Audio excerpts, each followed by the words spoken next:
Tanja, javljaš se iz ulice Kneza Miloša. Pre nekih 30 minuta došlo je do udesa pri sudaru trolejbusa i putničkog vozila. Da li sati? Danas je 28. novembar, polako, ali sigurno bližimo se kraju godine. Od početka nove dele nas još samo 34 dana, uključujući i današnji. Meteorolozi najavljuju koji stepen više temperature nego juče, u Beogradu do 18, a u Kragujevcu i Nišu i do 19 stepeni. Biće i sunca, i oblaka, i kiše, a na Kopaoniku je moguć sneg. Više detalja o vremenu čućemo za nekoliko minuta. Dobro jutro želim i mojim kolegama na terenu.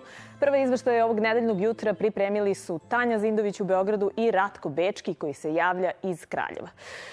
Tanja, javljaš se iz ulice Kneza Miloša. Pre nekih 30 minuta došlo je do udesa pri sudaru trolejbusa i putničkog vozila. Da li se zna šta je bio uzrok i ima li povređenih?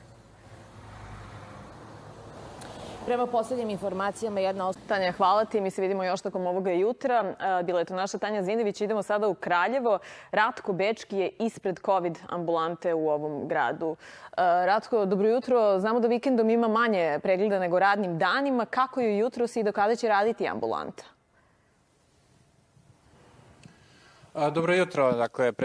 Ratko, Tanja, hvala vam. Vidimo se svakako još tokom ovoga jutra. Jutarnja temperatura u Srbiji se ove nedelje kreću od 1 stepen iznad 0 na Kopaoniku do 13 stepeni u Beogradu i Kraljevu. Da čujemo kako će biti tokom dana, ali i početkom naredne sedmice, kada je o vremenskim prilikama reč. Bila je to naša Lidija Kljajić. Čuli ste kako nas vreme očekuje danas i narednih dana. Dakle, danas temperature svakako iznad proseka za ovo doba godine. Posle vesti u 7 sati, teme iz dnevnih novina analiziramo sa Brankom Radunom, političkim analitičarom, a sada najpre da pogledamo naslove iz današnje štampe. Evo šta smo izdvojili. Naprednjaci odložili izbor čelnih ljudi stranke za sledeću godinu. Vučić ostaje